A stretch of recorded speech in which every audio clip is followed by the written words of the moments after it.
السلام علیکم ورحمۃ اللہ وبرکاتہ۔ کہتے ہیں کہ ایک مرتبہ موسیٰ علیہ السلام کے زمانے میں بنی اسرائیل میں قحط پڑ گیا، یعنی خشک سالی پڑ گئی۔ تو لوگوں نے جمع ہو کر حضرت موسیٰ علیہ السلام کے پاس آتے ہیں اور عرض کرتے ہیں کہ اے موسیٰ علیہ السلام، آپ اللہ کے نبی ہیں، آپ اپنے رب سے دعا کیجئے کہ اللہ تعالیٰ ہم پر رحمت کی بارش برسا دے۔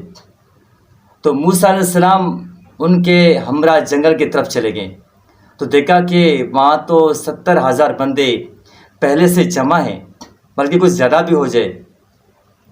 تو آپ نے اللہ تعالیٰ سے دعا فرمائی کہ یا اللہ، تجھے یہاں دودھ پینے والے بچوں کا بھی واسطہ ہے، ہماری طرف رحمت کی بارش برسا دے، اور جو بوڑھے بندے یہاں پہ موجود ہیں ان کا بھی واسطہ ہے، ہماری طرف رحمت کی بارش برسا دے، اور اس جنگل کے اندر جو جانور ہیں تجھے ان کا واسطہ ہے، ہماری طرف رحمت کی بارش برسا دے۔ تو یہاں تک کہ جب آپ نے دعا فرمائی تو آسمان پہلے سے بھی زیادہ صاف اور آفتاب سے پہلے سے بھی زیادہ گرم ہو گیا۔ تو موسیٰ علیہ السلام نے اللہ تعالیٰ سے دعا کیا کہ یا الہی، اگر میری وجاہت آپ کے سامنے گٹ گئی ہے تو تجھے حضور پاک صلی اللہ تعالیٰ علیہ وسلم کے وسیلے سے التجا کرتا ہوں کہ جو آپ کا آخری نبی ہوں گے ہم پر رحمت کی بارش برسا دے۔ تو وہی آئی کہ اے موسیٰ علیہ السلام، تمہارا رتبہ میرے نزدیک کم ہوا ہی نہیں ہے اور نہ ہی گھٹا ہے، لیکن تم میں سے ایک بندہ ایسا ہے کہ جو 40 برس سے گناہوں کے ساتھ میرا مقابلہ کر رہا ہے۔ تم لوگوں میں جو مرادی کر دو، اگر وہ شخص تم سے نکل جائے تو اس کی وجہ سے بارش میں نے روک لیا تھا، یعنی تم جا کے ان لوگوں سے آواز دو کہ تم میں سے کون ہے جو 40 سال سے گناہیں کر رہے اور اللہ تعالیٰ کی نافرما برداری کر رہے،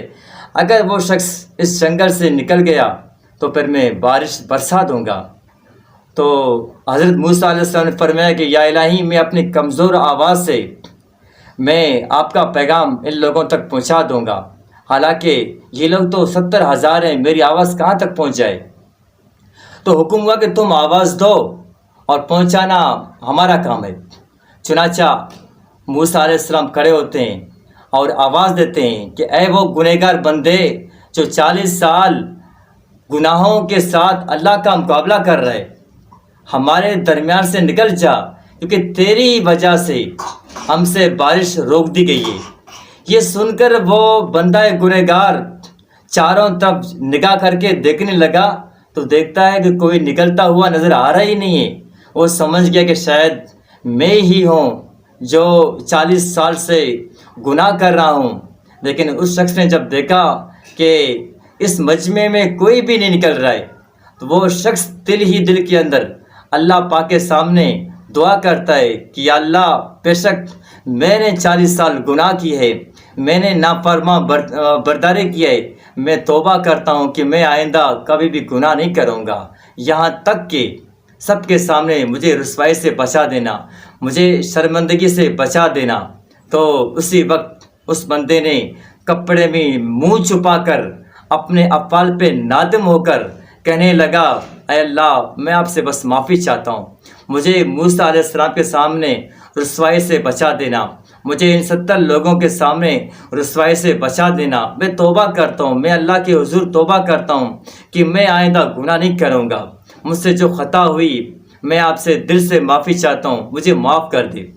پھر کیا ہوتا ہے، اچانک اس کی توبہ قبول ہو جاتی ہے اور ایک دم ایک بادل کا ٹکڑا آ جاتا ہے آسمان کی طرف سے اور بڑی تیزی سے پھر بارش برسنے لگتا ہے۔ تو حضرت موسیٰ علیہ السلام نے عرض کیا کہ یا الہی، ہم نے ابھی تک کوئی بھی ہم سے نکلا بھی نہیں ہے، مگر یہ بارش کا پانی کہاں سے آ گیا، اتنا تیز بارش یہ کہاں سے آ گیا۔ تو اللہ تعالیٰ نے فرمایا کہ اے موسیٰ علیہ السلام، جو ہی آپ نے فرما دیا، اس شخص نے دل ہی دل میں اللہ تعالیٰ سے توبہ کیا کہ یا اللہ، ان 70,000 بندوں میں سے تو کوئی نہیں نکل رہا ہے، شاید وہ بندہ میں ہی ہوں، اے اللہ تعالیٰ میں معافی چاہتا ہوں کہ میں آئندہ کبھی گناہ کروں گا نہیں، میری عزت کو بچا دینا، مجھے شرمندگی سے بھی بچا دینا، میں آئندہ گناہوں سے توبہ کرتا ہوں۔ اے موسیٰ علیہ السلام، اس شخص نے دل ہی دل میں مجھ سے دعا مانگا اور توبہ کیا، میں نے اسی ٹائم اس کا دعا قبول کیا اور بارش کا اور بادل کا ایک ٹکڑا اسی ٹائم میں نے بھیج دیا، اور میں نے پھر دعا قبول کرتے ہی میں نے آپ تمام لوگوں کے لیے اور ان جنگل والوں کے لیے میں نے کیا کیا، ایک بارش برسا دیے۔ تو پھر موسیٰ علیہ السلام نے فرمایا کہ اللہ ذرا ہمیں یہ بتا دو وہ بندہ کون ہے، میں اس کو دیکھنا چاہتا ہوں، یہ بندہ ہے کون ہے یہ۔ تو اللہ تعالیٰ نے فرما دیا کہ اے موسیٰ علیہ السلام کہ جس بندے نے نافرمانی کی زبانے میں اس کو میں نے رسوا نہیں کر دیا، جس بندے کو نافرمانی کی زبانے میں نے اس کو رسوا نہیں کر دیا، اب تو فرمان برداری کے وقت اسے میں رسوا کیسے کر دوں۔ کیا اللہ تعالیٰ نے کیا خوب جواب دیا۔ تو اللہ تعالیٰ نے اس کے گناہوں کو بھی معاف کر دیا اور موسیٰ علیہ السلام کے قوم کو بارش بھی نصیب کر دی، اور یہاں تک کہ وہ بندہ گناہوں سے توبہ کر کے اللہ تعالیٰ کا نیک بندہ بن گیا۔